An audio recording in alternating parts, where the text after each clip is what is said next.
شامل کریں گے۔ پنجاب ایجوکیشن فاؤنڈیشن نے اپنے پارٹنر اسکول کے ساتھ معاشی قتل عام کی انتہا کر دی۔ 3 ماہ سے فیسیں نہ ملنے سے اسکول مالکان اساتذہ کی تنخواہیں، عمارات کے کرائے اور یوٹیلیٹیز بل اپنی جیبوں سے ادا کرنے پر مجبور۔ اسی حوالے سے انہوں نے ایک پریس کانفرنس بھی کی ہے، آئیے آپ کو سنیں۔ اور الحمدللہ یہ پورے پنجاب کے اندر حکومت کا بڑا کامیاب تجربہ ہے، جس کے اندر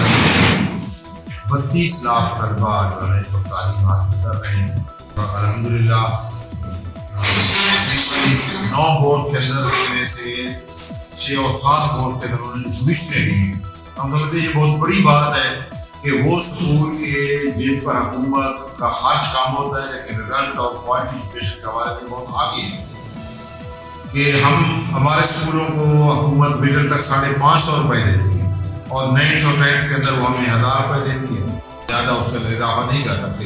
اس کی میں آپ کو اگر مثال دوں کہ مثلا اگر میرے اسکول میں 700 بچے پڑھ رہے ہیں تو وہ اب اگر میٹرک کے اندر ایک اور بچے چلے جاتے ہیں، ان میں سے 90 بچہ چلا جاتا ہے، تو مجھے حکومت اجازت دیتی ہے کہ آپ 90 بچے کو دعوت کر سکتے ہیں، اس کے علاوہ آپ نہیں کر سکتے۔ حالانکہ دوسری طرف خصوصاً ہمارے وزیر اعظم صاحب اس کے اندر پریشان ہیں، ہمارے اسکول پورے پنجاب کے اندر ایک بہت زیادہ یعنی اضطراب موجود ہے کہ لوگ چاہتے ہیں کہ ہم میدان کے اندر نکلیں، احتجاج کے لیے نکلیں،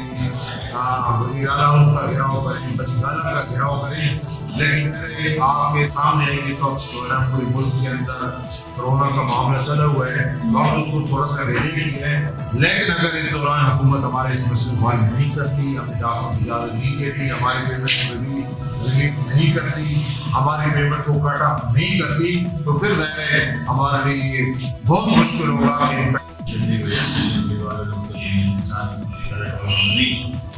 ایک تو میں اس ماڈل پر بات کرنا چاہ رہا تھا کہ یہ پبلک بچے ٹاٹ پہ بیٹھے ہیں، ان کی باؤنڈری والز نہیں ہیں،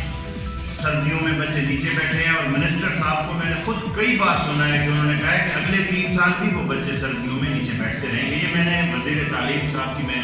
بات بیان کر رہا ہوں، اور وزیر تعلیم صاحب سے اور کسی بھی سرکاری پالیسیاں وہ لوگوں کو ڈیفینڈ نہیں کر سکتے، وہ لوگوں کا سامنا نہیں کر سکتے، لہذا ہم چاہیں گے کہ ایسے منسٹر سے فوری طور پہ استعفیٰ لیا جانا چاہیے، اور اس کی جو نوک پلک ہے درست کر کے اس کی جو ہے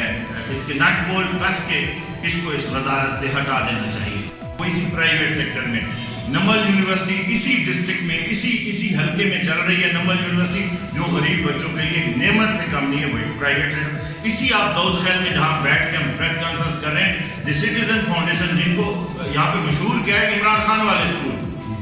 TCF دی سٹیزن فاؤنڈیشن والے اسکول چل رہے ہیں، تو ایسا وزیر اعظم جس نے یہ ساری چیزیں دیکھ رکھی ہیں، اس کا منسٹر صوبائی منسٹر اتنا شتر بے مہار ہو چکا ہے کہ وہ ایسی پابندیاں عائد کر رہا ہے جو حکومتی کولیپس کے لیے، حکومتی بدنامی کے لیے، ہمارے اندر پیف پارٹنرز کے اندر PTI کے قداور لوگ موجود ہیں۔ 3 لاکھ کی جو یہ 2.5 لاکھ بچہ فیل کر رہے ہیں، 3 لاکھ کی پیمنٹ کی 3 لاکھ اسٹوڈنٹ کی پیمنٹ بھی ابھی تک نہیں ریلیز ہوئی، اور دینے سے بھی قاصر ہیں، حتیٰ کہ وزیر تعلیم صاحب نے خود بار یہ ویریفائی کرایا، مختلف ٹیمیں بھیجی ہیں اسکولوں میں، ویریفائی ہو چکے ہیں۔ DCM میں جب MD صاحب نے یہ سوال کیا تھا کہ فیک بچے بھی یہاں سے نکلے ہیں، تو وہاں پہ ہم نے کافی سارے دوستوں نے اور میں نے برملا کہا تھا کہ سارا فگر بتائیں، کیوں کن بچوں کو یہ فیک کر رہے ہیں؟ ان بچوں کو فیک کر رہے ہیں جو اس دن چھٹی پہ تھے۔ ہر سکول، میں چیلنج سے کہہ رہا ہوں، ہر سکول 50 60 70 80 اسٹوڈنٹ ایکسٹرا بٹھائے ہیں جن کی پیمنٹ نہیں مل رہی، ایڈمیشن کی اجازت بھی نہیں ملی۔ دوسری بات FS کی کٹوتیاں ہو رہی ہیں کہ بھائی جتنے % حاضری تھی اتنے % آپ کو پیمنٹ